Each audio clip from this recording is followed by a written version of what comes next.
Hey, this is Victor Antonio, host of Life or Debt on Sundays on Spike. Hope you're watching.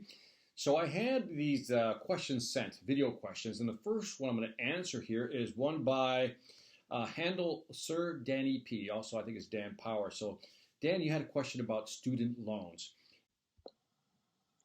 Hey, Victor Antonio, huge fan of Life or Debt. Had a quick question for you. I have $20,000 in student loans, and I just got my first job. And I was wondering how much of my paycheck I should allocate towards my student loans. Let me know if you can. Thanks so much. And the question is, how much should you pay? By the way, the fact that you only have $20,000 in student loans after getting a degree, I'm not saying that's a low number, but that's a pretty good number. In other words, it's still sizable, but 20,000 is manageable. I know people who have 50, 60, $70,000. So the fact that you graduated only owing $20,000, that's pretty cool. So how do you do that? How should you budget for that, Dan? Remember I talked about the 30-30-30-10 principle. So get a pencil out or a pen and write this down.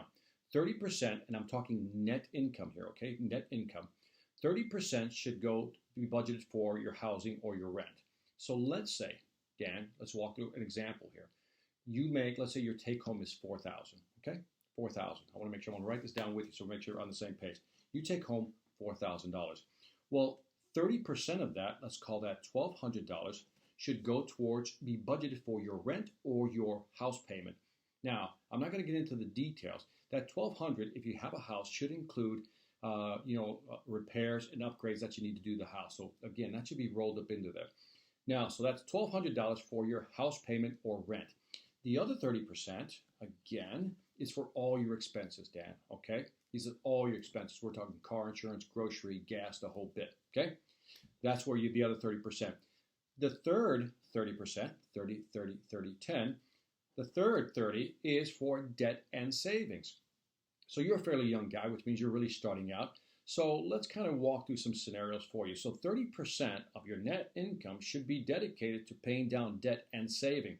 So 30% of 4,000, which is your take home, is $1,200, right? $1,200. Now, if you can swing it, that's the amount you should pay towards your debt. Now, but you also want to put some money away, Dan. So maybe we don't want to dedicate that $1,200, and maybe it'll be a fraction of that. So at this point is where you can make a decision. So instead of $1,200, maybe because you don't have the emergency funds for yourself and you need to start building a nest egg, let's say we take that $1,200. And again, I'm just throwing a number up in the air. You can figure out what you're comfortable with. But I would take that number and say, you know what? I'm going to put $600 towards my debt every month, and then I'll put the other $600 in savings. That's pretty good if you can swing that. And the last 10% is for fun or leisure.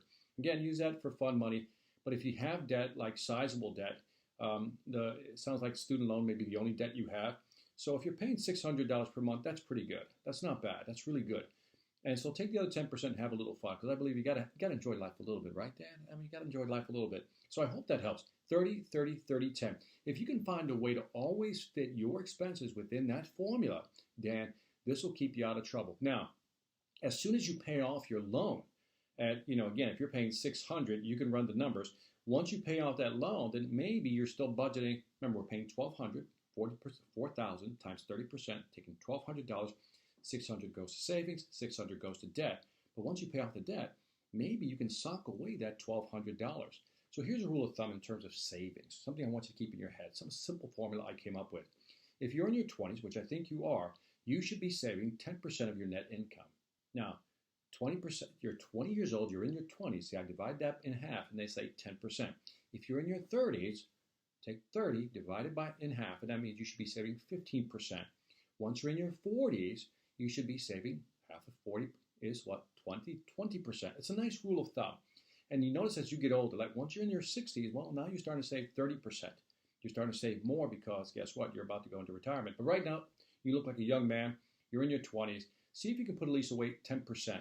Now, let's go back to our formula to make sure this is all complete.